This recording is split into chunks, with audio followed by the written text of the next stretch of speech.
Hey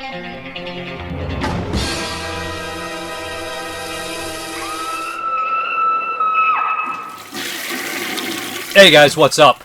Week 417. I appreciate all the nice comments about the 8-year anniversary.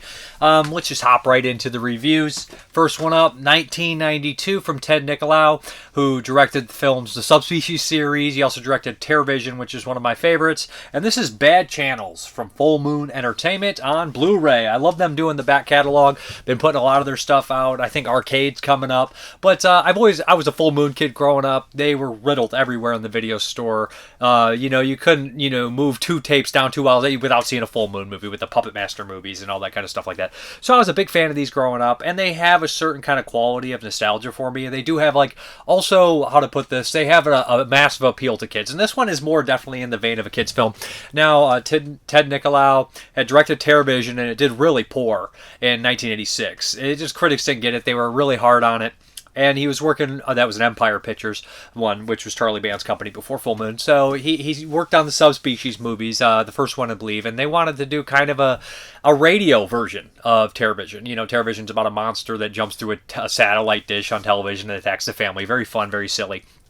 So they wanted to do like a radio style thing where the alien comes through like the radio channels. He was kind of against the idea, but eventually he agreed because he wanted to mix these three things. So he says in the special features he loved comedy, rock and roll, and sci-fi. So there we go, or aliens, or whatever you want to put it. So the movie is definitely a weird kind of mesh of those things. It definitely has a huge rock and roll aspect in there. So we have a disc jockey who's kind of basically just kind of a guy that no one likes. He has a shady history, and he's kind of out there doing this really kind of lame kind of radio station in the middle of nowhere where it broadcasts over everywhere. And they're doing this kind of like competition to win a car. They're playing polka music all the time. And there's kind of a TV, a reporter kind of focusing on this. They have a history, and she's kind of looking into the whole thing. And what happens is there's some sort of like kind of crazy, space kind of thing happens. It's not necessarily UFO, but the way they do UFO colors and lights and things like that. And there's an alien invasion. She definitely gets hooked on that and goes to look for it. But what she doesn't know is that the alien invader has basically taken, refuge or taken over the DJ booth, the radio station, and he is kind of using the radio station to kind of cherry pick all the beautiful girls and put them and shrink them down to size in these little jars. And it's up to our DJ to figure out how to stop it, while the local law enforcement and a bunch of other quirky, weird characters that knew the people that were abducted all kind of end up at this radio station. The thing about Bad Channels is the story, the plot, it's all fun. It's all kind of original, kind of unique. The movie stops every time one of the people is abducted. You have like 3 that are actually abducted, and it does this whole giant music video. So it's really bizarre.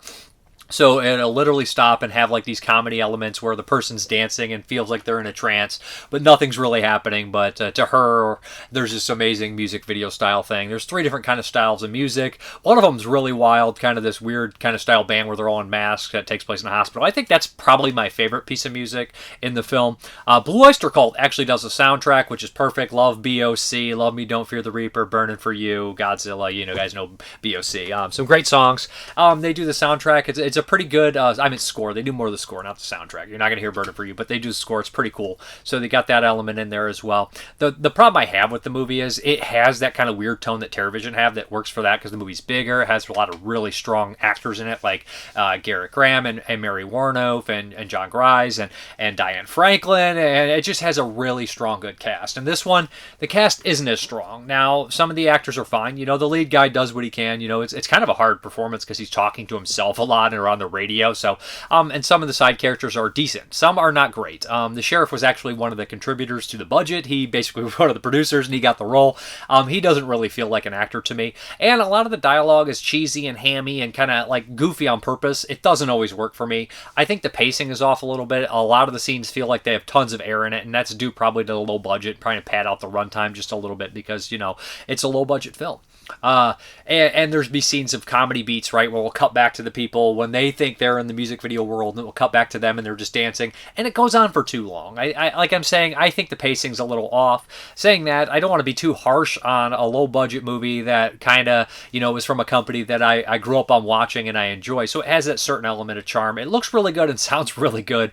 The Full Moon Blu-rays that they've been doing have been a major improvement from back in the day when they had a lot of the DVDs that were just full screen. So they've upped their game significantly, and I really have been enjoying their releases, and they're pretty well priced. They're not ridiculously priced like a lot of the other niche labels. And I can understand why the prices get out there and certain elements and whatever. But Charlie Band owning his library helps keep the prices down. There's some decent special features on here as well. But I overall, I give Bad Channels a slight recommend. I enjoy the director's work. I love Terrorvision, and I like Subspecies 1, love 2 and 3. Vampire Journals is pretty cool. It's been, I don't think I've ever seen part 4 on Subspecies or 5, but Ted Nicolaou is a pretty solid director. He's done a lot of indie movies. He's done some kids movies for Moonbeam and Full Moon as well. But as far as the special features are concerned, we have the old making of Bad Channels, which is great, 11 minutes 31 seconds, where we have a lot of people being interviewed from the movie and stuff like that. And a lot of the people on there, you can tell, are comedians, and they have a lot of fun on the set, and it shows. Director's commentary, which I enjoyed. But TED Talk, Bad Channels, this is 28 minutes long. I think if you're going to choose commentary or TED Talk, Ted Nicolaou basically gets almost all the information he does in the commentary out in that 28-minute thing, and I like seeing that kind of stuff. You know what I mean? That quick 28 minutes, straight to the point, edited down. The commentary's fine. It's a lot of the same information, but if you want it's straight line to you, go with that one.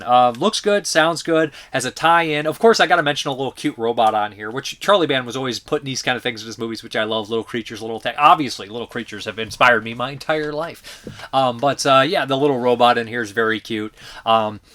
And the monster is like has a whole fungal kind of deal with it, where it kind of reminds you definitely of the throwback to the 50s style things, which were very prevalent in the 80s and bled into the 90s, especially for Full Moon. It's kind of their MO. But overall, Bad Channels. If it sounds like it's up your alley, check it out. Watch the trailer. I think you'll get the gist of it. If you want kind of weird 50s, 80s throwback to the 50s to the 90s rock and roll lens, then I'd go with Bad Channels. Okay, here we go. Arrow putting out some of the Friday the 13th movies on 4K. They put out the remake of Friday the 13th recently, but now we're going to go 1992, 1993, Jason Goes to Hell, directed by Adam Marcus, who is actually directly tied to Sean Cunningham, was a huge horror fan, was a huge Friday the 13th fan growing up, was actually childhood friends with Sean Cunningham's kid. So it's kind of interesting that a lot of these, New Line and the Sean Cunningham and stuff and those big kind of groups like that would promote from within. A lot of it. I'm saying like the Freddy School promoted from in, like Rachel Talalay, was in the early Freddy movies working on them. She got the direct one.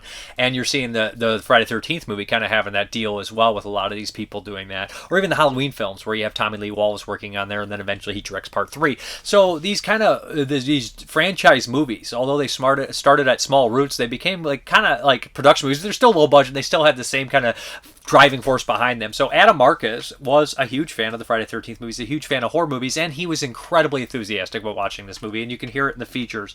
So Jason Goes to Hell is one that divided the fans. It's the first New Line picture. New Line picked up, Jason Goes to Hell with the idea that they're going to make Freddy versus Jason. Of course, Freddy Krueger with the house that Freddy built, New Line Cinema. So they were doing this whole idea of Freddy versus Jason. Everybody wanted to see it. So when it comes to Jason Goes to Hell, you think you want a Jason film, right? We had already been to Manhattan. We had already had telekinetic fights. We had already had Universal style Frankenstein resurrection. So the Friday the 13th movies have gone completely wild and completely off the rails. The thing about the Friday the 13th movies to me is when they start off, the first one is definitely Bay of Blood, Halloween inspired, kind of nasty exploitation slasher movie that inspired tons and tons of movies. And the second one kind of follows suit to that, but just improves a lot in the suspense. Steve Miner directing. And the third one has the 3D gimmick. And the fourth one is very reflective of Joe Zito's films like Prowler or Blood Rage. Not the one you guys are thinking of, not Nightmare Shadow Woods, but another movie he directed. And then we have the 85 Friday the 13th 5. We have Danny Steinman, who came from a background of maybe having some more sleazy elements in his movies, and 5 is sleazy. Tom McLaughlin from One Dark Night directs 6. And he decides to go back to the Universal kind of flair and stuff and puts his in there. And then we have John Carl Buechler, who we have a short history of Friday the 13th, I guess we're going over, but to get you here, it's kind of weird to say, but Buechler, who was a special effects guy, had worked on Empire Pictures, had worked on a lot of bizarre, weird films, so he does the telekinetic carry aspect in there. And then 8, which I don't remember the director, I've never took time to remember the director, because 8 is my least favorite one, and it's been years, but they go to Manhattan, it's got a lot of ridicule, and by then, Paramount wasn't getting the money, so they said, fuck it, we'll sell the franchise or whatever. Sean Cunningham moves over to New Line. So when they were making this, there was never direct tie-in supposed to be Freddy vs. Jason. They were making their own thing. And they kind of go the Hidden style. Adam Marcus said he had never seen The Hidden, although it's really weird that it was a New Line movie, 87, directed by Jack Shoulder, another kind of New Line alumni with Alone in the Dark and Nightmare on Elm Street 2. So Jack Shoulder directed that for New Line. And The Hidden's a great film. It's not is it the first one that did that? The jumping through bodies kind of deal. The first Power also did that. And Shocker, jump through body kind of mentality thing. And first Power, Shocker, Jason Goes to Hell. There's a couple other ones that do that too, right? Where you're jumping from body to body.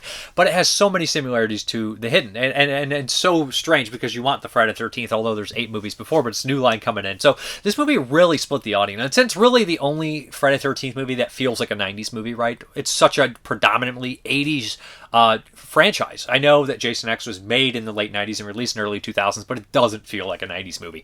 The 90s was quirky and weird and starting to become self-aware. I know everybody's like, well, Scream did that. Well, you have New Nightmare just a year after this movie, and you had stuff before that where they were starting to be very self-aware, and that self-awareness has been through the entire genre. But when we start getting to the late 80s and early 90s, it has a weird, different bend where it's very self-reflecting.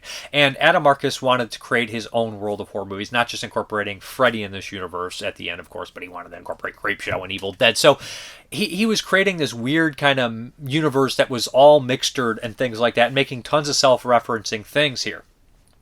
So there's a lot to love about Jason Goes to Hell, and I know it's not one of the more popular films of the franchise, and there's a lot that I don't like as well. Overall, I think Jason Goes to Hell, if you look at it as a 90s Jason, I think it's kind of what people would expect. The body hopping thing, I could see why it upset people, because you want Kane Hodder, you want that figure of Jason. But people don't really get that mad at Friday the 13th Part 1, right? With it's not everybody's favorite, though, because it's, it's the mother. It's the mother doing the killing. And 5, people hated that one, but at the end of the day, it is a Friday the 13th movie. It's just not Jason doing the killing. It looks like Jason, it sounds like Jason, it kills like Jason, but it's not Jason, so everybody's like, I always found that such a weird mentality when people get very mad at these movies for deviating from the franchise, and that was at the time they were made, and people look back at them and they enjoy them. And I think Jason Goes to Hell has some fans, but I think it's still kind of one of the more hated of the series. The positives for this movie is the special effects are fantastic. You have K&B doing the special effects. They're some of the best. And them getting to work on a Jason movie is really cool to see them put Kane Hodder in the makeup in the beginning. It starts off with a crazy scene where Jason is blown to actual smithereens. And you're kind of like, where are we going to go from here? Also, some cool things besides the effects are, I love the score. Harry Manfredini got to do, Mancini, sorry. I always mix up Harry Manfredini. Yeah, that's the right one. And Harry Mancini, 2 composers, but this is Manfredini. Got to do the score, and he does a little different. It still sounds like a Friday the 13th movie. I really like that. I like that it takes place back at Camp Crystal Lake, and you kind of see this small town mentality. You kind of see that whole, capitalizing on these nasty killers in real life, to make money off this messed up thing. You see this little kind of diner with Voorhees burgers and Jason fries, or Jason burgers and Voorhees fries, whatever they are. And I like that element. I think it's funny. I think it works. I think it's, again, kind of that goofiness of the 90s that is very prevalent, but there's some truth to that, of course. It has a solid cast. The acting is solid.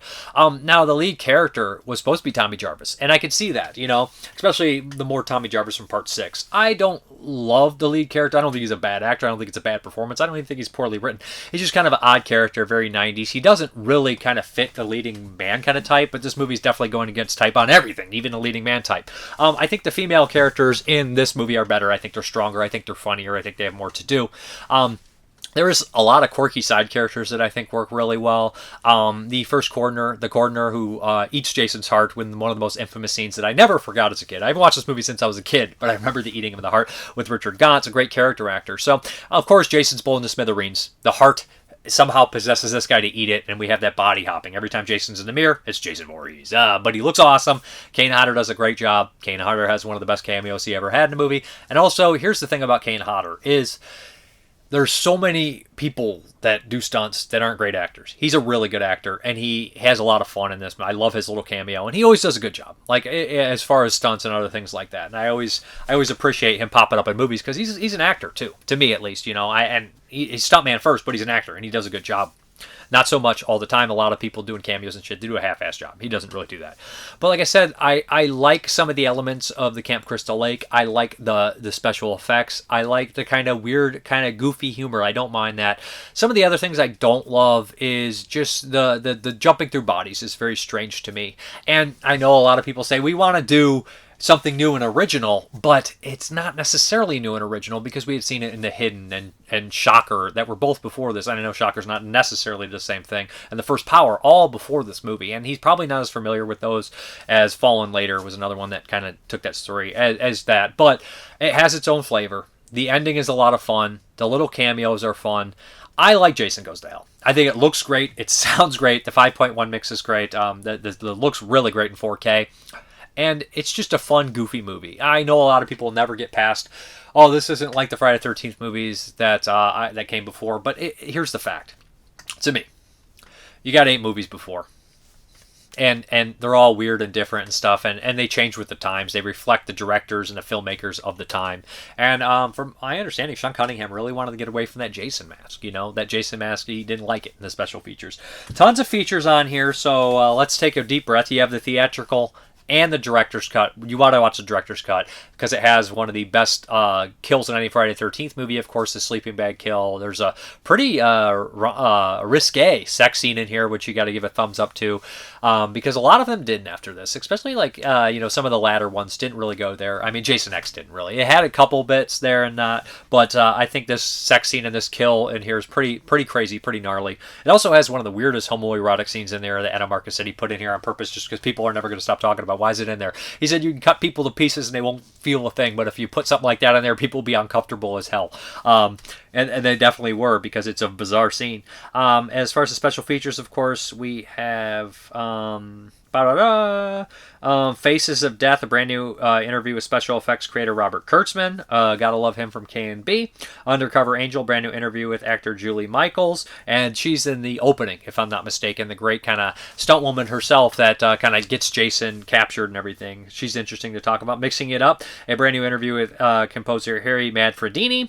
I like when he just has fun with these interviews. He's just like, we had something to do different talking about it, and he gets in depth and he has fun at the same time. Interesting guy. The Gates of Hell, an archival interview with director Adam Marcus. Jason vs. Terminator, director Adam Marcus on growing up with the Cunninghams. That's interesting because he brings up the background and stuff, and he also just wasn't, it wasn't exactly nepotism or anything like that. He earned his spot. He was a theater actor. He worked with a lot of people, and he brought in his own things too. So it's not like, hey, I'm this brother's kid's friend or whatever, and hey, I don't think he's good. And he just does it. You know what I mean? It was somebody that kind of earned their spot and knew what the fuck they were talking about. Uber Jason, archival interview with Kane Hodder on playing Jason. Gotta love that. He goes and talks a lot about his, the documentary that had come out at the time. This is from the Scream Factory release from Hell and Back. Additional TV footage with optional commentary by director Adam Marcus, talking about the oneer in there that had been cut. He was inspired by Martin Scorsese. That's a fun scene, of course. Brand new audio commentary with film historians Michael Felcher and Steve Uncle Creepy Barton. This is fun. This is more in defensive commentary and two old friends sitting down, watching a movie together, having some laughs, talking a little bit about the movie and defending it and stuff like that. So gotta love these guys. Michael Felcher especially works behind Red Shirt Pictures. Just an overall good guy. Archival audio commentary director Adam Marcus and Peter Brock. Archival audio commentary director Adam Marcus and screenwriter Dean Lorey, who has a cameo as well. So there's a lot of good special features in here. Happy with this release. I'd like to see them all get a release eventually. I know that we have 1 and 2 from Paramount. I wonder if they're going to do the first 4. Did they do 4K scans for the first 4 Scream Factory? I don't know where they're going to take those or move forward, but Paramount seems to be putting those out, but New Line looks like they're kind of putting them out, letting Arrow release at least 3 of them maybe. And there's the rumor, or basically not even a rumor at this point, that Nightmare on Elm Street is going to have the box set of them on 4K, which I really would look forward to. So cool to see these movies. And it's always funny because we get so many of these weird obscure horror movies, which I love, everybody knows that, getting these deluxe editions, and a lot of the movies that we've all seen a million times don't. And you're just like, it's strange that some of the more popular ones become more obscured by the, what's being released or what's streaming, And that's how a lot of the people view their movies. What's brand new, what's streaming, they don't dig, or they have they grow up with the stuff, so they don't know it like a lot of people do. You know, it's all different generations to things. What's obscure to this person, what's not obscure to this person. It's kind of lost its meaning at this point with the social media and just the algorithms and shit. What is obscurity at this point? Okay, now we're going to hop into the next Jason movie, and this is Jason X, directed by Jim Isaacs, who passed away in 2012, if I'm not mistaken. Yeah, and written by, oh, geez, if I can see, if I can remember this guy's name, I'm going to look, because I've seen him talk so much about this movie. I cannot, Todd Farmer. There we go. He's also a cameo in the film as well. Todd Farmer would write, yeah, I think, the My Bloody Valentine remake and Drive Angry, so he had kind of like a nice little career writing horror stuff and genre stuff. So Jason X. This is another one of the polarizing of the Friday the 13th kind of films. So this one, I don't know if I ever watched the whole thing. When it came out, I saw a big chunk of it. I wasn't. Here's what it is. When I was a kid, I watched all the franchise movies. I hit a certain age in my late teens where I just didn't care as much, and I'd watch them here and there, but I just wasn't connected with the franchise. At this time, Friday the 13th really didn't interest me all that much, and I had seen big chunks of this movie. I don't know if I ever watched the whole thing. And so I put this in. I'm glad to see Kane Hodder back. Of course, I knew a lot about the movie. I knew that David Cronenberg was in it, and director Jim Isaacs had worked on Existence, so that's how we got Cronenberg. Cronenberg wanted a role in it, and he has a really funny cameo that takes place in the modern time at there. Also, you know, it has a role by one of the Cronenberg regulars from The Brood and things like that, and Scanners. You guys recognize him right away. He has a nice little role. Basically, this plot is Alien and Aliens kind of style sci-fi movie, and that's the one thing that I kind of have a hit on it. They say, well, we're doing something different. We're doing something different. It's like, you're not. You're just taking another movie and putting Jason in it. That's different for the Jason franchise, but it's not wholly original or anything like that. And that's why I think the success of the Friday the 13th movies are really the ones that a lot of people like, but it's always all over the place now.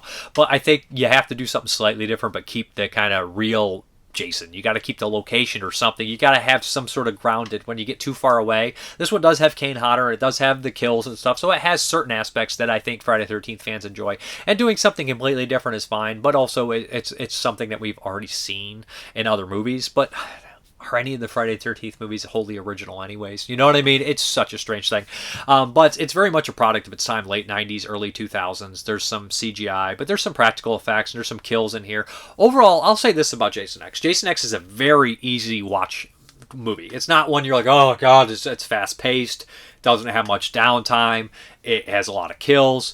It does, you know, as stupid as some people would say that Jason Goes to Hell or Jason 7, New Blood is, I think Jason X is by far the stupidest, the dumbest, or whatever you guys want to say, which word's probably not correct, but you know, the most silly, the most ridiculous, and it's supposed to be. But when you go to space, like Leprechaun or Hellraiser, and they said that this is the one that feels most appropriate in space, that's most successful. I think that Hellraiser is the most realized because it's an anthology with 3 different timelines. I'm not saying that Hellraiser 4 is some masterpiece or anything like that, but I think it just makes a little bit more sense when we're going 3 timelines here. But, okay, so in the very beginning of this film, Jason gets frozen, cryogenically frozen. That's how they're going to stop him. Somebody's trying to stop him. They get frozen as well. Fast forward 450 years later, somebody finds the remnants, and they're like, oh, shit. Basically, these kind of, what you would call them, workers in space. They're traveling. They pick it up. They think, oh, we got a nice payday here. We got these 2 old specimens. One's on thawed and alive. We could take her on tour. 400 years old, and we have this, what we think is this infamous serial killer from, you know, Earth, from Camp Crystal Lake, and he's going to be worth a lot of money. He's clearly dead, though. He's not has any functioning. Of course, Jason unthaws, and he's Kane Hodder, and he's pissed, and he starts killing people on the spaceship. We have a great standoff fight between Jason and an android, which has some comedy elements in here. And probably the most infamous or popular scene is when they use kind of this like alternate reality kind of gaming thing on Jason, and he's in Camp Crystal Lake. We're going to have premarital sex. That was a very clever and fun way to kind of laugh at the series and have it at an expense, but remind people and also do that kind of thing. Very fun, very entertaining. Also a way to pack in nudity, because what's a Friday the 13th movie without nudity, except part 6? 6 does not have nudity, but most of the other ones do, if not all of them. I think they do. We know 5 does, a very sleazy one. But, you know, so they had these elements of cleverness and really good moments, but the times it turns to Alien and Aliens, I'm just like, I don't, like, those movies do it better, and I don't know, that's such a bad kind of critique of it, because there's other movies that rip those movies off that I enjoy, and I don't have that critique. I don't know. You know, it's just the way I come away and feel about it. I do like the movie. I think it's perfectly fine and acceptable. And people also need to remember it's part 10. It's part 10 of a series, right? It's just kind of a shame that you don't really have a New Line Jason movie that feels really like a Jason movie, 100%. I would have liked to see New Line do them at Camp Crystal Lake, just straight up, not body hopping, just kind of your run-of-the-mill slasher, nasty thing. But at that time, it was gone. I don't know if you could do that. I know a lot of people trying to make old-school slashers now, but they're so... You have to have the, hey, wink at the camera thing. It's not really a thing that people... It's so hard to do. Overall, I think Jason X is definitely worth watching. I mean, it's a classic, franchise for a reason. I mean, I like the franchise. I think most of them are entertaining to great. Do I think they're Academy Award winners? That's fucking stupid to say. But, and people keep coming back to them, and I enjoy them. The first 5 I can watch any day. 6 has its charm, and I know it's very popular, and I do like it. And it changed kind of the horror landscape, being more comedic in the franchise movies, too. But, 7 has its moments, and 8 I just don't care for. I need to rewatch 8, but I think 8 is a snooze fest. I think it's incredibly boring. I think that there's nothing really there that... There's some good gags in there, funny gags, but I think 8 in memory is the weakest for me. As far as special features are concerned, here we go. Introduction to the film by Kane Hodder. Brand new audio commentary with film historians Michael Felsher and Steve Uncle Creepy Barton. Very similar to the Jason Goes to Hell, kind of in defense of enjoying it, reflecting on the time this came out and stuff like that. And there's information as well. Brand new audio archival audio commentary with writer Todd Farmer and author Peter Brock. Archival audio commentary with Jim Isaac, writer Tom Farmer, and producer Noel Cunningham. This is definitely made at the time, and they have a lot of the kind of bro humor of the time. So it's not like offensive or anything, but it's just not that it would be offensive anyways, but you guys get what I'm saying. It's kind of just dogging on each other in funny kind of ways. Scoring the Stars, a brand new interview with composer Harry Manfredini, and that's funny because he got to say, I got to do something different, so he enjoyed doing the score like that. Out of Space, the making of Jason X, an archival documentary making the film, featuring interviews with producer Noel Cunningham and Sean Cunningham, actor Kane Hodder, and writer Todd Farmer. In Space, No One Can Hear You Scream, an archival interview with writer Todd Farmer. Christie is a Headbanger, an archival interview with actor Christy Angus. Jason Rebooted, Sean Cunningham and Jason Goes to Hell, and Jason X, The Many Lives of Jason Voorhees, an archival documentary and a history of the character by any means necessary. The Making of Jason X, archival making of documentary, cast and crew, interviews, behind the scenes footage, electronical press kit, trailer, TV spots, still gallery, behind the scenes poster, all this stuff here. Newly commissioned artwork by Gary Poland, double-sided fold-out poster featuring original newly commissioned artwork by Gary Poland, illustrated collector's booklet featuring writing on the film by Matt Donato and J.A. Kurzweil. I actually think these covers are pretty cool, actually, and I think they match. I kind of like them. Now, a lot of new covers aren't always great. I enjoy these, and I enjoyed watching these ones. Especially, I would definitely revisit Jason Goes to Hell, just because it's such a product of the time that I was a video store kid.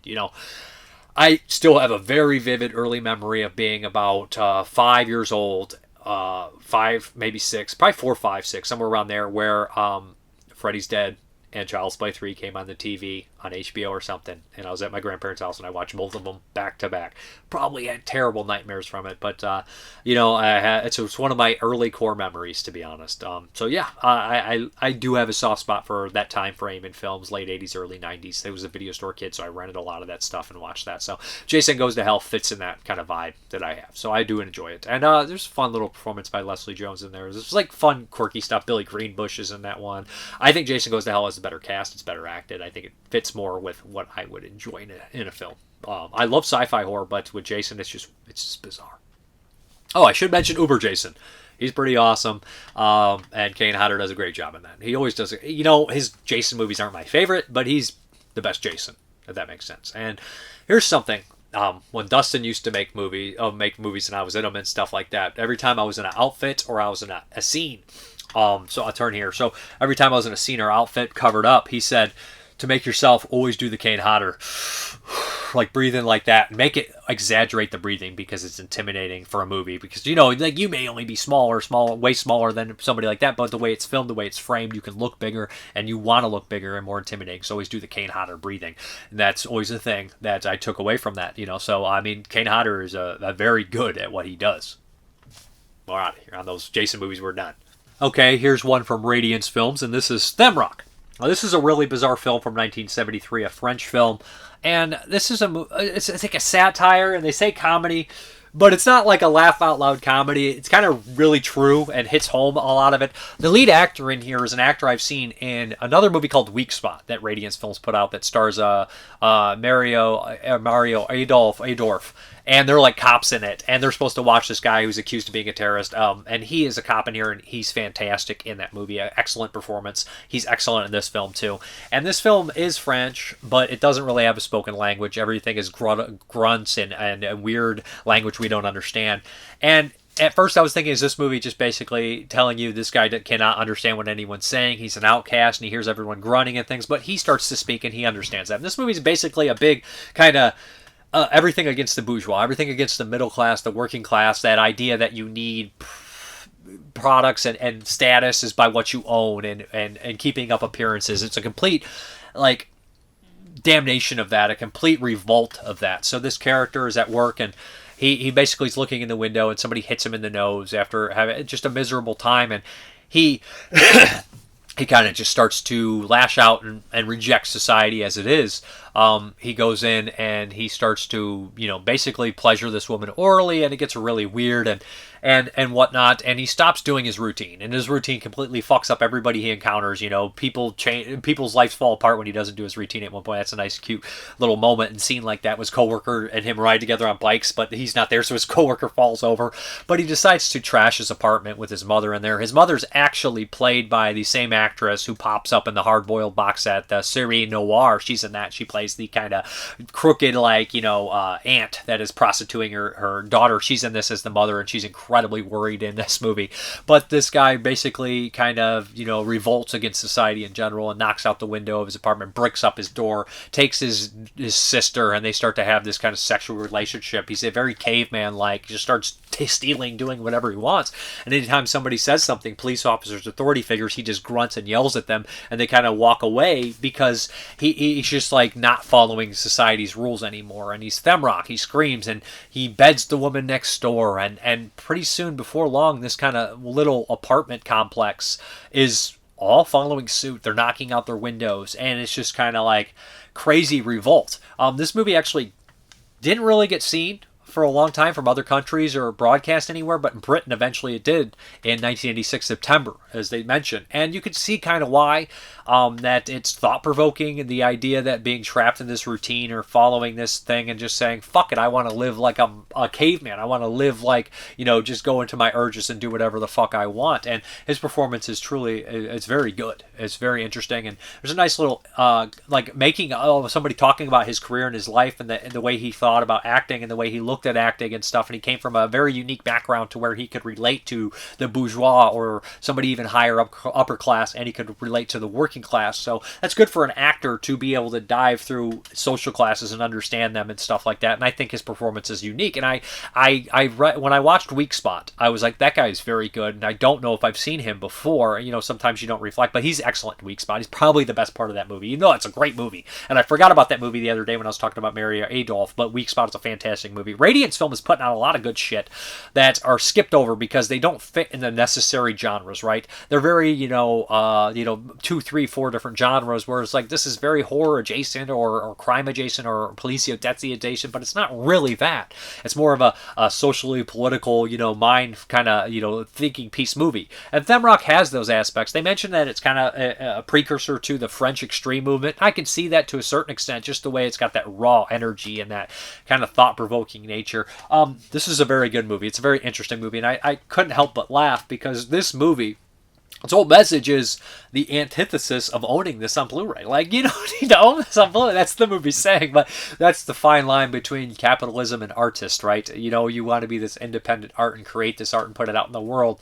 And a lot of your art says, I shoot down all this idea of wanting to own these things and stuff. But at the same time, you need that support for people. It's a complex, crazy situation. The life of an artist, the life of a filmmaker, all that kind of stuff is unique. And you'll see filmmakers filmmakers or artists that get free reign sometimes, like Alejandro Jodorowsky or Stanley Kubrick, and they make these masterpieces, but at the same time, they're very far and few in between that can do that kind of aspect that can't. And then you get a lot of directors like John Ford who have to make one for themselves and make one for the studio. It's just a complex feeling. And this movie, it's an art film through and through, but it's an interesting art film, and it's really driven by the oddity, how it's made, and the no language in there, but it's really driven by the performances, and the lead performance in here is spectacular. As far as the special features are concerned, new interview with critic David Thompson. He talks about when it got released and stuff like that. Interesting interview, archival interview with Michele Piccoloni, who's the director and the lead actor and the director Claude Faraldo. New interview with critic Manuel Lazic on the actor, talks about his career and stuff. Limited edition booklet featuring new writings by Allison Smith. Interesting movie, crazy movie. If you're a person who likes performances and kind of crazy movies like that, then check out Themroc. I enjoyed it. It's unique for sure. And sometimes we all feel like just saying, fuck society. I don't want to follow these rules anymore. What was that Lovecraft said? I truly feel bad for people that never go mad. Like, you got to go mad once. We've all had our nervous breakdowns, right? Okay, we're going to finish up this box set here. Hardboiled, 3 pulp thrillers by Alain Corneau. And this last one here is Choice of Arms. And this stars Yves Montaigne, Catherine Devroux, who's in Repulsion, of course, and Gerard Depardieu. Also has some more familiar faces in here. Has the, I can't believe I forgot that movie. But, a couple other familiar faces in this one. So let's see if we can show the back here. Choice of Arms. I'll show it. You guys will see it in the video, a better one here. So this one, again, is a nuanced crime thriller. Very, the thing about a lot of the crime thrillers from France is it's not your typical so simple. It's easy to follow, but it's not your simple kind of, he did this to me and I'm going after him. There's a lot of nuanced characters, a lot of deep thinking. There's a lot of emotional things going on here. So we have a criminal who's got out of the life. He's married. He basically raises horses and stuff like that with his beautiful wife, Catherine Devroux. The actor is Yves Montaigne, who, I hope I'm saying that name right. He was in Python 357 as the cop. Completely different role, completely great role in this film as well. But Gerard Depardieu, who's in a million movies, a classic, very, very popular French actor. Him and an old criminal have escaped from prison. They are kind of in a feud with, Gerard Depardieu is in with another kind of criminal organization. So what happens is while they escape, they're sold out by another person and they're shot at by this criminal. One of them, the older man, is mortally wounded, and not knowing where to go, he goes to his old criminal friend who's been basically, he's no longer a criminal. He's moved on in his life, but he can't let his buddy there, so he starts to, kind of nurse him back to help, him and his wife. But Gerard Depardieu is a hothead. He's angry. He's just really kind of a loose cannon. And through a series of unfortunate circumstances, it appears that it looks like he called the police on him, and he's kind of escaping and running into all these people. Now, Yves Montaigne is upset with this because he's been mistreated and he's been threatened and all these things like that. But he kind of has to dip back into his criminal roots and call on some friends and possibly do something that he doesn't necessarily want to do. But due to the way he handles things and the circumstances being so crazy and the way things happen like that, it's stranger than fiction, right? Real life can be that way, and it feels like that. He goes to look for him, and he starts to dive deep into this guy's life, and he starts to know him and maybe have some sympathy and things like that towards him. I don't want to say too much about it, but there are some tragic moments that happen that are really heartbreaking. There's a couple police officers that are major characters in here, and I like the difference between the old and the young police officer working together and having these kind of, the one guy knows how things work and he knows how to handle things. And although some of the decisions he makes create bad situations, the young guy is just complete fucking fuck up. And watching this character, he's the most dislikable character in the entire movie just because his sheer stupidity and his mistakes. But our lead character here, instead of doing, what probably the simplistic kind of, cathartic thing that a lot of the Western world would do in their films, he does this nuance kind of thinking thing here. For example, I'm going to use a movie, Wish You Were Here, the one with Joaquin Phoenix. Spoiler here. So during that movie, there is a scene where this hitman is going out to kill him, but he kills somebody that's very close to Joaquin Phoenix. And while they have a scuffle and he gets the better hand and fatally wounds this man, instead of bashing his brains to a bloody pulp, he lays with him in his last moments and gives him some sympathy. And stuff like that is just like, it's touching and nuance and human. And I think that a lot of these French thrillers, especially these three in this movie, Hardboiled, are very human.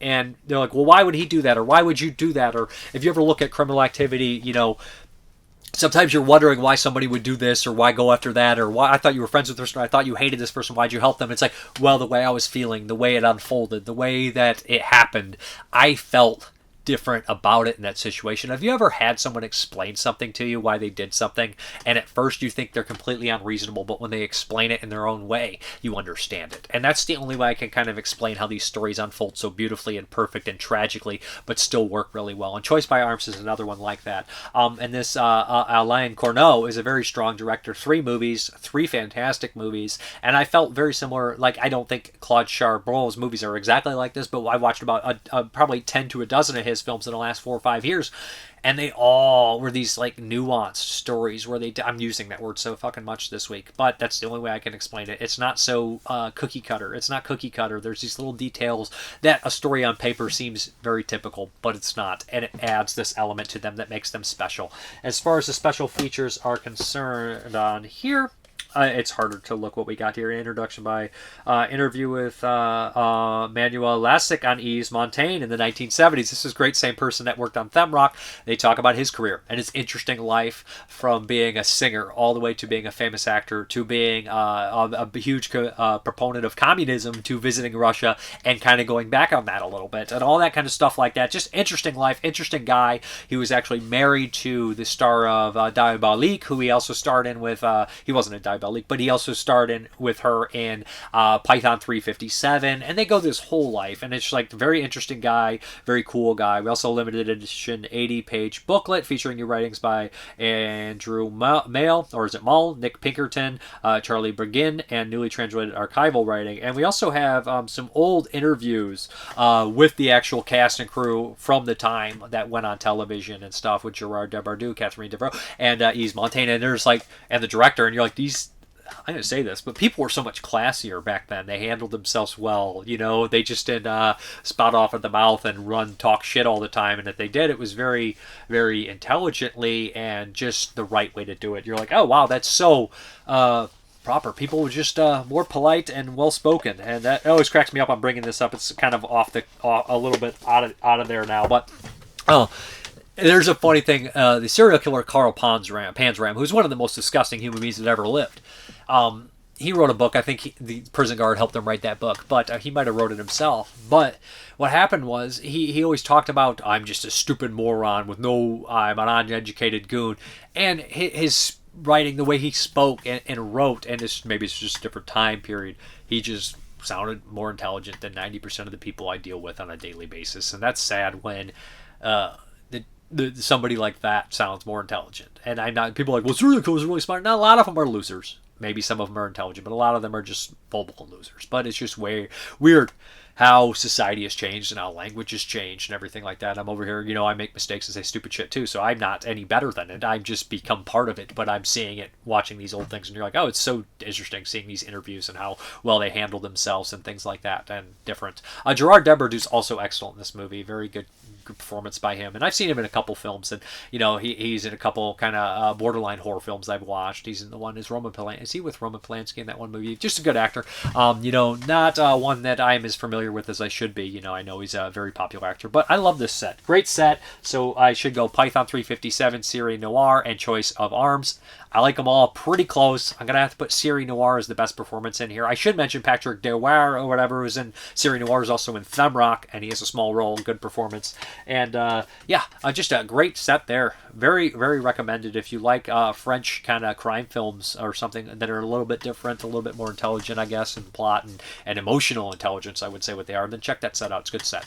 Okay, we're going to get into the second disc of V Cinema Essentials, Bullets and Betrayal. How many discs is this? Bad boy is a lot of discs, but we're getting into the second disc here, which is Stranger.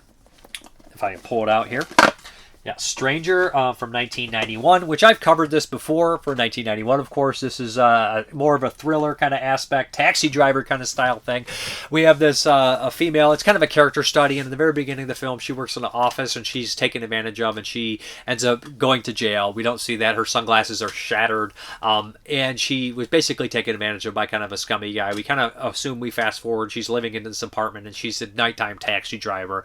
She's very isolated. She doesn't like to deal with people. She doesn't trust people, especially men. She obviously has, an animosity towards them and a distrust for them for what happened to her. And soon enough, she picks up a guy in her cab, and he's very strange, has some scarred up on his arm, and he's just a bizarre guy. And over time, he starts to stalk her and make her life a living hell. At times, nobody seems to believe her, but she has a coworker who started as well, who has kind of a troubled past, who starts to kind of forcefully come on to her, but it's a little bit more than that. It's almost like a forced friendship, a forced kind of I want to help you, maybe to help myself kind of deal, but it does feel like a relationship he's kind of forcing on there. So they start a kind of shaky friendship. She eventually becomes a friend with him, and she also has weird kind of relationships with other characters in the movie, including a young child, which is bizarre. So it has these weird kind of elements that work. If anybody's seen, of course, Taxi Driver or Taxi Hunter or any of those kind of movies like that, it does have similarities to that. I like that the director said something really intelligent that I never noticed. He said, so the way to create the atmosphere when you're driving in a taxi and film the city is turn it in slow motion, because if you're driving by and filming it regularly, if you watch Taxi Driver, all that stuff's in slow motion. And it creates this great atmosphere. And I was like, geez, I never registered that. And I was like, he's 100% fucking right, I mean, I registered it, but I never thought about it, if that makes any sense. And this movie does have like kind of a haze at times. It's a little, I don't want to say slow paced, because the pacing's fine, but it doesn't have all the most exciting scenes here. There's a lot of times where she's by herself living her life and these kind of elements. But, by the end of the film, it has a good kind of emotional like finish, where she kind of has face to face with this stalker, face to face with the past demons in her life, and it all ends kind of with that bookend of those sunglasses. Overall, I think The Stranger is a good film. I think it's a really good lead performance. It's a road horror movie, not like a travel road horror movie, but that kind of deal where somebody's chasing you on the car and stuff, and that kind of deal. Maybe like Unhinged with Russell Crowe. So it has elements of that too. Stranger's a good film. As far as the special features are concerned on here, new introductions by Japanese film critic Masako Tenryoko. That's interesting. Good. 4 minutes. Very informative about the actors and the people involved with the movie. Stranger Than Fiction, a newly filmed interview with Stranger writer-director Shunichi Nagasaki.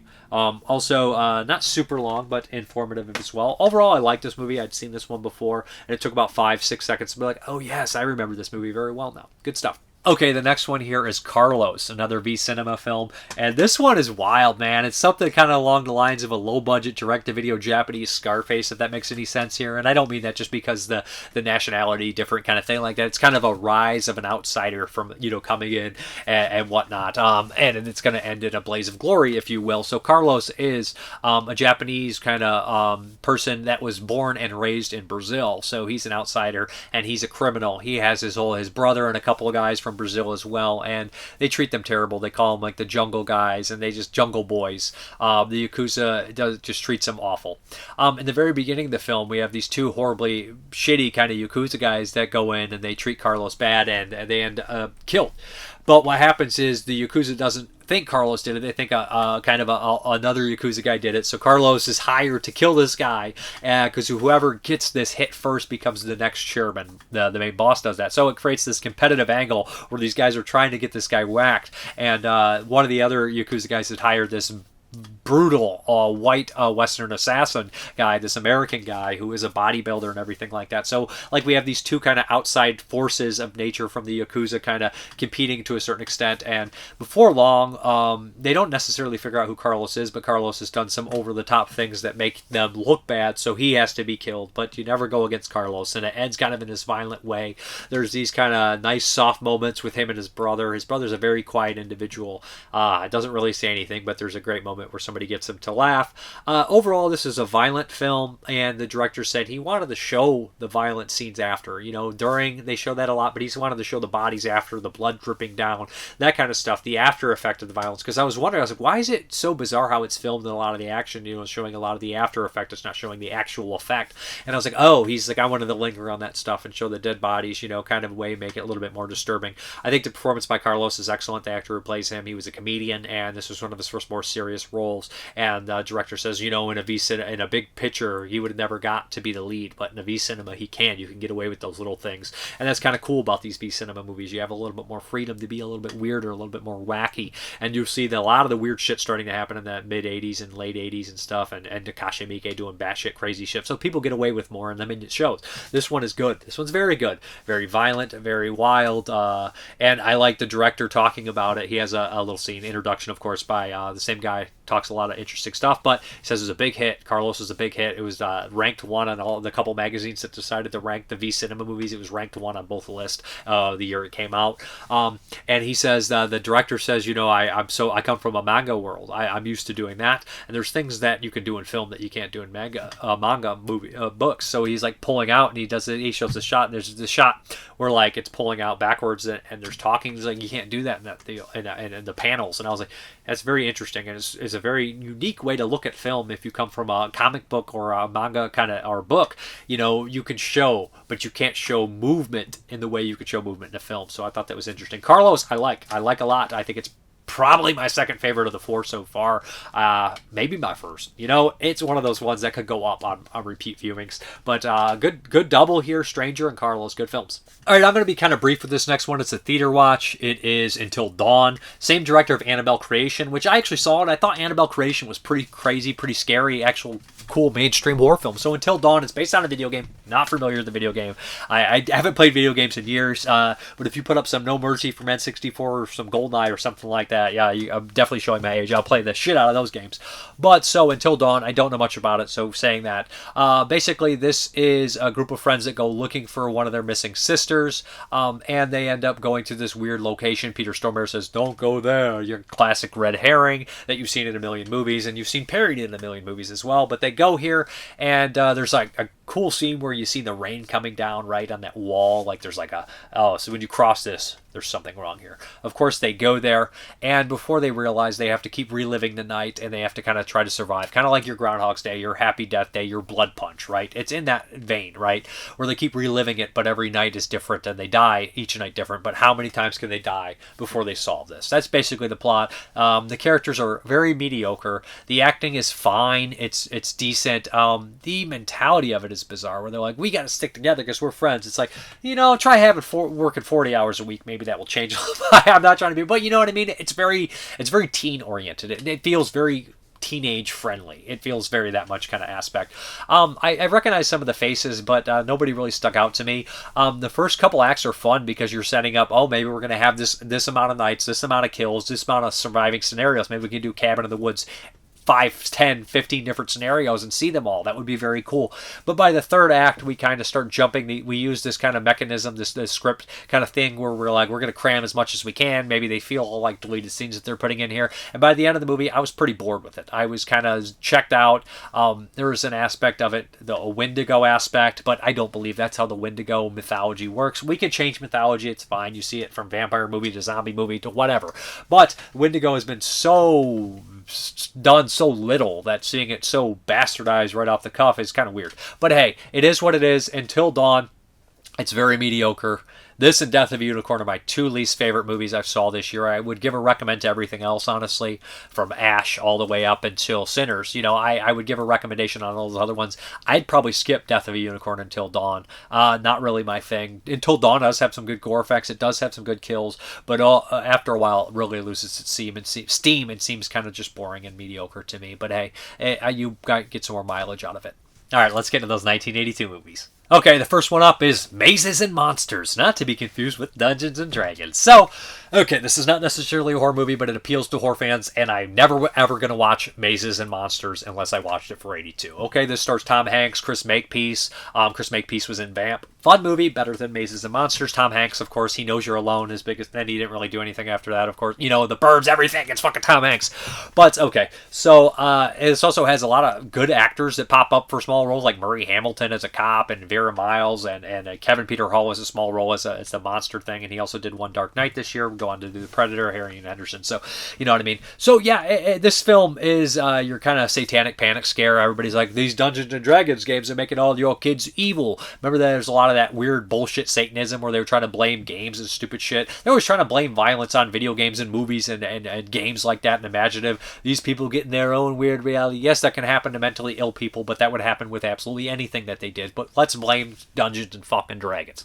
Alright. The only thing that these kids can do without getting their asses kicked back in high school, fuck off. You know, it's just nonsense. It's pure nonsense. And this movie was completely poorly written, poorly just stupid movie. But the director did Rolling Vengeance, which is a fucking awesome movie. And he also did The Park Is Mine, which is a pretty good movie with Tommy Lee Jones. So he made good movies. He also did a bunch of other stuff. So Mazes and Monsters is probably not the direction. It's probably the writing. Although the pacing is terrible. It's horribly boring. It's meandering. So we got 4 friends that go off to college. They all have, some of them have some past troubles and everything like that. And they bond on Dungeons and Dragons, or Mazes and Monsters, if you will. What happens is, of course, they start to blur reality with, reality and the game. And they start playing in this cave, and sometimes people see real monsters and shit like that. And Tom Hanks has this horrible mishap with his brother who completely disappeared. Maybe you're starting to sense that his family has some schizophrenia in there or something along those lines. But Tom Hanks completely disappears, and they think that he was probably dead in the cave. He's in New York City, and his friends track him down. I'm spoiling the shit out of this, but I'm doing you a favor. But there's a really funny scene. Tom Hanks is one of the greats of his time, of course, but there's a funny scene where he had kind of like wandered up to like the this building, and he's like, I have the job, and he's just like, oh, it's so bad for Tom Hanks. Like, you'd bury this fucking movie if I was Hanks, honestly. But it's not like anybody's done. I'm sitting here like, I'd bury this movie if I was Hanks. I'm over here in some shit movie 20 years ago with my dick hanging out. But Tom Hanks is one of the greatest of all time, so whatever, it doesn't matter. But it's just such a weird tone, a weird feeling to a movie. It's just totally fucked up. It's poorly paced. It completely misunderstands the source material it's fucking critiquing. Just a bad movie. Just a bad movie overall. Some things are fine about it, but it's just meandering and boring and just not very good in any aspect. Some of the special effects, I guess, are okay. It's just a poor, dated movie that you probably shouldn't watch. Okay, the next one here is Harlem's Valentine's Day, Blood is Sex, by the director of the wacky-ass 1986, I think, Death Powder, Japanese direct-to-video movie, which is crazy and weird and surreal. This is a lot of that. This plot is weird. It's not the easiest to fucking follow. So we have kind of this post-apocalyptic, crazy kind of war. We have this veteran who's been mentally damaged horribly, and the world is a weird, kind of bizarre, kind of sexually, kind of crazy, I don't know what the hell kind of world this is, but he comes out of this war and he's fucked up and he's looking for his girlfriend. That's all he wants. So the first people he kind of stumbles across are a couple having sex, and he thinks it's his girlfriend. He's like, why are you cheating on me? He proceeds to rape her, to murder people, and go about his day. There's a really wild scene where he comes across this giant scene of like sex and craziness. I do not know really what to say about Blood is Sex, that it's a really kind of a nightmare film. A lot of people are like, it's like Combat Shock, and it's like, I guess to a certain extent, although Combat Shock's pretty easy to follow and really let you like lay in the depression. This one is too crazy and fast-paced and nightmarish to do that. I think it's worth watching. I think it's a little kind of hard to follow at times, but I think it does have its kind of crazy scenes that are worth watching, and is early for 82. I wouldn't expect this kind of wildness and this look for 82, but I would recommend checking it out if you're into really wild, crazy Japanese kind of films. I wouldn't say it's a horror film, but I would say it's definitely dipping its toes in that horror adjacent and kind of with an exploitation kind of element, but also just kind of unsettling as shit. Kind of like I don't want to say Noisy Requiem. but not as crazy or as epic. I can't believe Noisy Requiem would be considered epic, but I think it would have to be in that kind of style of film. But if anybody's ever seen that, and that kind of weird batshit crazy, but more visually pleasing than Noisy Requiem. That makes any sense. That is what is it? Harlem's Valentine. Blood is sex. Wild shit. Okay, the Patreon pick is The Gunfighter from 1950. Henry King directed this, and this is the only movie I'm too familiar with him. It has Gregory Peck. Gregory Peck is an amazing actor. He's in The Omen, the original. He's in Cape Fear. Just a very strong presence. He's fantastic in this movie. This movie also has Carl Malden from, everybody's favorite. What is the one with Steve McQueen where he's the gambler? Cincinnati Kid. Carl Malden is also in, of course, the Cat O' Nine Tails by Dario Argento and a million classic films. Very good actor. And it also has Richard Jekyll. These are the kind of actors that I focus on here. I know there's a lot of bigger actors and everything like that, but these are my favorites, so I'm going to talk about them.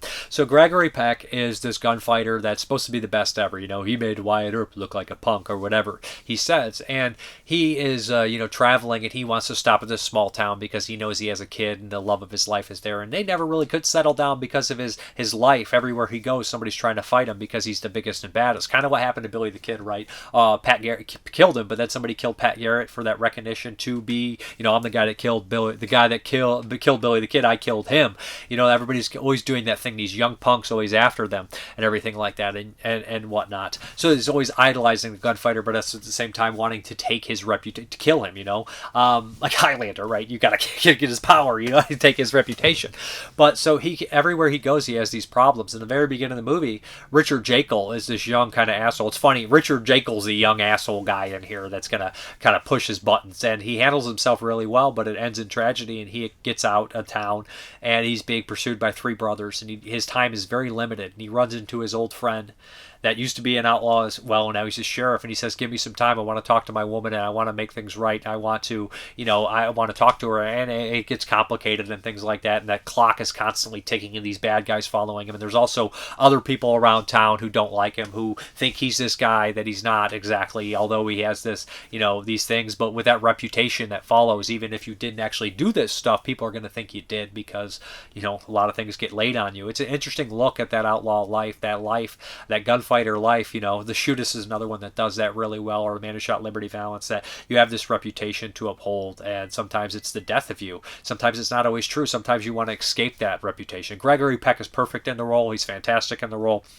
I like Richard Jekyll's small role, but it's fun seeing him that role. Usually you see Richard Jekyll as that kind of, that older guy, or something like The Dirty Dozen, where he's Sergeant Bruin, who's going to be that guy who's going to help him out, his upstanding guy as Richard Jekyll. And I've seen a lot of weird performances of Richard Jekyll. I love Richard Jekyll, but it's just an odd performance for him, But he also is in Pat Garrett and Billy the Kid, which he plays kind of a cowardly figure in that movie, but another Western he's in. Just love Richard Jekyll, or the one, Yolonzo's Raid, another great performance. But Carl Malden's fantastic. He's like the bartender. He's like, we used to hang out back then, right?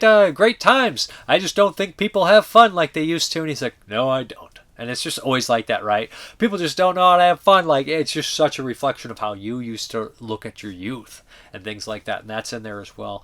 But Carl Malden, interesting actor, good actor. And I like him really well in The Cincinnati Kid, too. He's the one that stands out for me in that movie. That torn kind of car dealer. But a good film. The Gunfighter, great. I love Westerns, by the way, man. Anything, classic American ones, spaghetti Westerns, Spanish Western. I like my Westerns for sure. And even modern day Westerns that have the backdrop of the modern world, but really are Westerns or something like that. But yeah, The Gunfighter, good stuff. Patreon pick from Tyler Tadeo. But yeah. All right, let's get in these questions and comments and concerns. So Ken Coakley, I told him he could pick one movie to drop in the hat, so he gave me a couple choices here. I'm probably throwing a couple because they all sound good. Over the Edge, Times Square, Capote, The New Centurions, Long Riders. I think I covered Long Riders, of course. Classic Walter Hill movie. The Wanderers, Philip Kaufman, The Amateur, 1981, Roadhouse 66, and The Loveless. Did I cover The Loveless? Is that the one with Willem Dafoe? Then we have Ken Coakley also says, I don't have much to write about this week, but I do have the movie Crime Hunter. I couldn't get over the guy with the huge hair. He looked like a Benny Hill character. That he does. Going back to the month ago, you reviewed Beastmaster in 4K. That night I watched Beastmaster and I had a mini Don Coscarelli marathon. It was like a triple feature. Beastmaster was the first film. When the film first came out, I was very familiar with Mark Singer as he had a few films under his belt at the time, including a teen-movie called Something for Joey, which was a true story of the Heisman Trophy winner John Cappelletti and his 11-year-old brother Joey, who was dying of leukemia. My grandfather died of leukemia. My mother watched it that night. Why did I even say that? That's just so impulsive of me to say. I'm very impulsive, if you haven't noticed. My mother watched it that night, and I heard her crying, which she continued to do for another month. Steve Guttenberg played their other brother. The same year, Singer appeared in the Vietnam War film Go Tell the Spartans, starring Burt Lancaster. I have that here. I've never watched it, but it looks cool. The cast featured a lot of horror alumni, luminaries such as David Clennon from The Thing. Love that. And Matinee. Joe Unger, Tinkerbell from Leatherface. Joe Unger. I know that. Is that the guy I think it is? Tinkerbell from Leatherface, Texas Chainsaw Massacre 3, Craig Wasson from Nightmare on Elm Street 3, as well as, what was the other one he was in I watched? He's in fucking one of the Brian De Palma movies. Go Tell the Spartans was the first Vietnam War films to be released after the fact.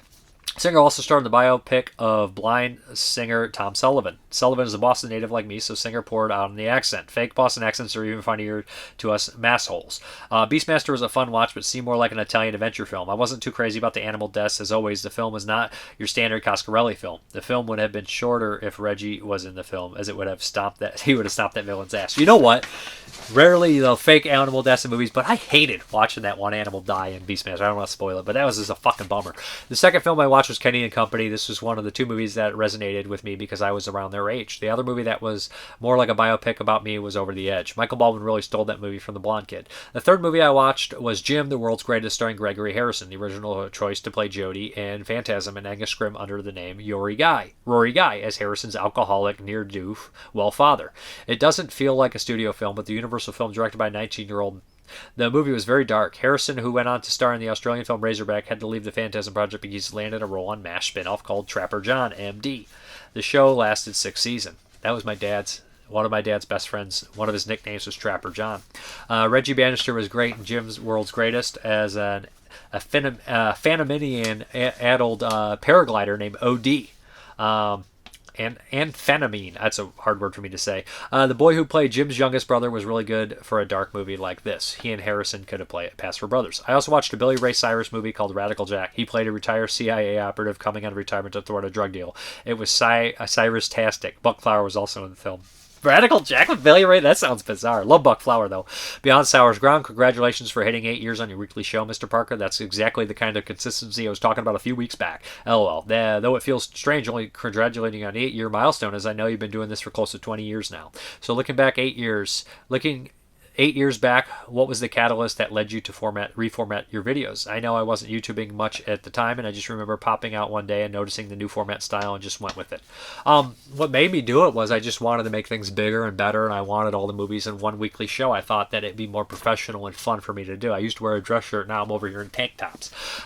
As far as request reviews, I wouldn't mind seeing you an updated collection tour. It's rare that I ever am around people with larger movie collections than mine, so it would be cool to see your setup. Though if you're like me, a lot of the film collection probably isn't displayed or is in storage. As far as the film reviews go, let's hear your thoughts on Beyond the Valley of the Dolls. If you haven't covered that one on the channel yet, you're doing yourself a disservice, Mrparka. I have covered Beyond the Valley of the Dolls. As far as the collection, I've actually took some of the DVDs, of course, or that I've upgraded on and put them in storage, and I've sold some of them because life is very short, and it ain't all coming with me when I die. I'm going to donate the bulk of the collection, probably everything that I still have. I'm not going to get rid of movies that I haven't upgraded that are missing. If it's missing a bunch of features, I'll keep the old disc as well, but I'll probably donate them to some sort of library. Stefan Meander, thanks for the hard work. Your show is a highlight every week. Thank you. Oh, yeah, I got it. Explosive Action, congrats on 8 years, man. It feels longer. I've been going since 2011 and thought you were always here. If you've not already reviewed it, give Phantom Soldiers from Teddy Page a go. Explosive Philippines Jungle Action. All right, thank you. Yeah, I've been going since... I don't remember when, but I've been doing it about 20 years, 22 years, so. But the 8-year weekly show. This comment smells of death. Congratulations on 8 years. I wonder how many films you reviewed in all those years. You should have done a montage video. You're changing hairstyles over the years. Set to Barbra Streisand's The Way We Were. I don't even know that song. I'm probably sure I've heard that song, but Frank's Comic Castle. New to the channel. Thanks for the great reviews and interviews and reviews. Also, Frank Castle's the man. So one of my favorite characters growing up was the Punisher. When I used to like comics and stuff. I don't watch the movies so much. It's kind of lost their charm for me. But I liked comic books as a kid and shit. And I like the Punisher.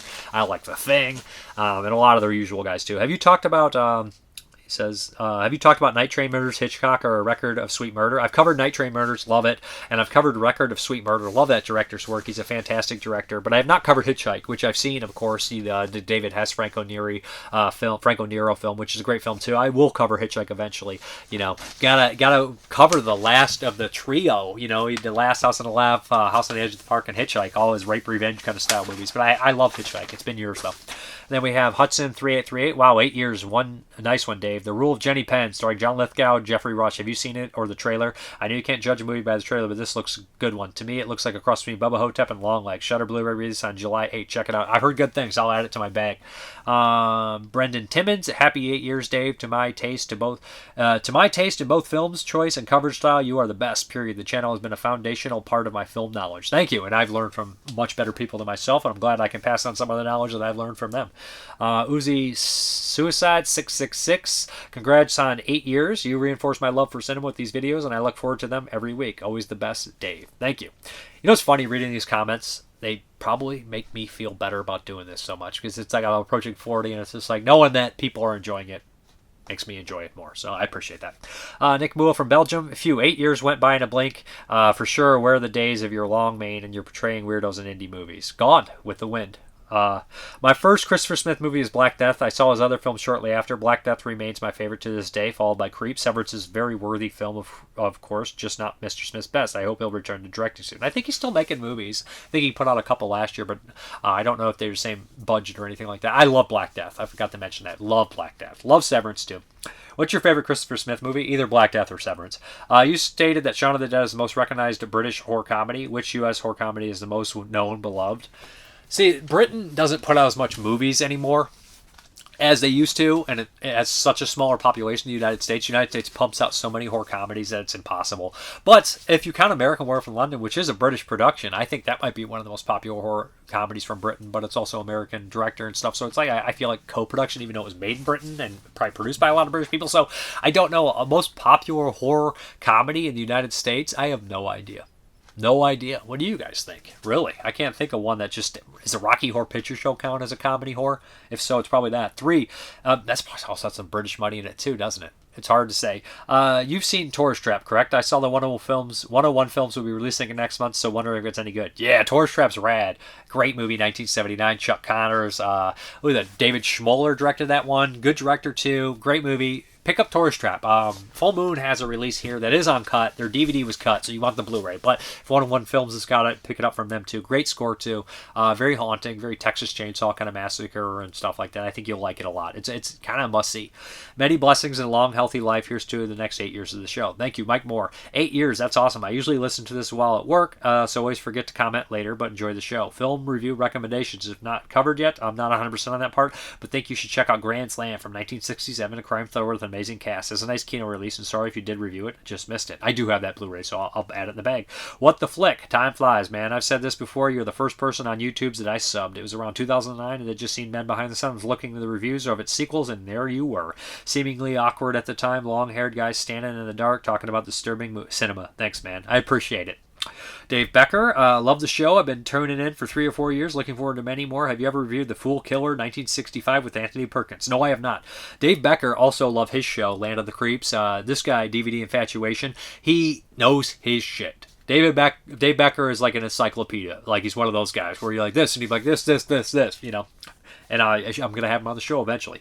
Hope that's the same Dave Becker. That would be awkward if it's not. But how many Dave Beckers know their movies like that? So, Gabe Windsor gives a little heart with a thing through it. Thank you, Greg Morgan. Congrats on your anniversary. Thanks, Greg Morgan, another great guy. Land of the Creep show. Been on the show along with his lovely wife, Pearl, for The Entity.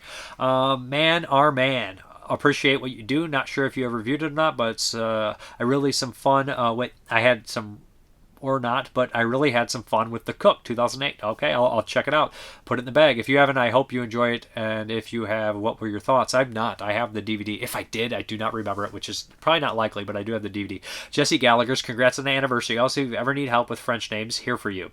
Oh, thank you. I appreciate that. Trigononaut has a lot of consonants, but only the ones followed by the vowels are pronounced. The G and the final T become barely pronounced, so it's pronounced Tron-Tillon. Tron-Tillon. So weird. John Louis Trontinon. It's probably you who corrected me the first time and gave me all the. I appreciate it. Thanks. Ilk Vomit, congrats on the 8-year milestone. I'm naturally a very fast talker, so it's hard for me when I see words that I'm not used to saying. Even if I know the words, I just kind of like words puke on them. He says, the film I would like to see a review that you've never featured here on your channel is Bruce Lee's Fist of Fury. So it's been awesome watching you discover the films from the mighty Shaw Brothers studio as well as the Golden Harvest. Just think 8 years ago you had no idea who Chang-Chi, Lo Lei, Tai Lung, or even Sammo Hung was. And now look at you. Yeah, that's right. I knew who Sammo Hung was. I just hadn't watched any of his movies. Yeah, I love these guys, man. Especially Sammo and Tai Lung. But again, congrats on the milestone, 8th Parka. Thank you. Jim Jr., 85. Congrats, Dave, on 8 years. Thanks for reviewing The Holy Mountain. Keep the videos coming. Love them. Thank you. Way Up Dude gives me a thumbs up. I appreciate it. Bear Butt Gorilla Hut. Congrats on the 8 years, dude. Swamp Ape. 2017 is my pick. I think, did I watch Swamp Ape? I remember the Swamp Head. Was that movie with the giant swamp head floating? Swamp Ape. All right, I'll add it. I don't know if I watched that. Jason Bovey, congrats on a milestone, Dave. It's a testament to your dedication to love of film to have done this for 8 years without missing a beat. Always looking forward to your next video. Thank you. Jeff Chapman, congrats, man. This was cool, very insightful. I'm going to check out Yakuza Wives after this. Let me know what you think.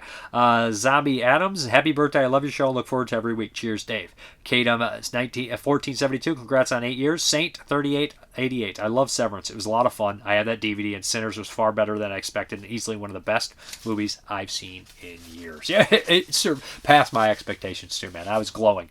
Like, there's been a couple things that recently happened that made me incredibly happy, and I'm not a very, like, I know this sounds shitty, but I make a lot of jokes and I laugh a lot, but I'm not always happy. I'm not always a happy-go-lucky guy. I'm most that kind of anything to get somebody to laugh, even at my expense. But, yeah, that. Sinners made me happy seeing that, and seeing that this is going to be dated, but Vinegar Syndrome today, it's May 1st, I'm reviewing this. Dirty Work. Dirty Work Director's Cut coming out. Dirty Work is my favorite comedy of all time. Watched it when it came out. Me and my friends watched it a million times. I quoted it a million times. I'm a huge Norm Macdonald fan. Huge Chris Farley fan. Artie Lang's fucking gold in that movie. It's got one of the funniest Chevy Chase stuff. It's got fucking Don Rickles in it. I love Dirty Work. Bob Saget directed it. Seeing that Director's Cut, they're basically putting it together. I'm really intrigued to watch the R-rated cut of Dirty Work, you know. It's an endlessly quotable movie. Yeah, looking forward to it. I got it ordered and everything like that. Hope I don't die before I get to watch my Dirty Work. Let's hop into this update. It's very short. It's very quick. It was a sale. This case, I just realized, is destroyed. But this is the kind of thing where I'm like, do I give a shit? Let me know if I should give a shit. It is Amazon, so I think I'll send it back because fuck Amazon. But this is Jaws the Revenge, 4K. Good price on it. See that it's a damaged case and everything like that. Got a little cut in there. I might send it back. It depends. Like, it's Jaws 4 the Revenge. I don't like damaged stuff like that right off the guff. But like a scuff or something, it's one thing. But literally like a broken case and stuff, I'll probably send that back. And I normally don't care. And then Duel. A 4K as well, and Duel is one of my biggest blind spots, so that's crazy. Duel looks great, not messed up like the other one, but hey, I'll send back my Jaws Revenge because I gotta have that in immaculate condition. But anyways, yeah, we're out of here. All right, guys, thank you very much for watching, and as always, have a good one.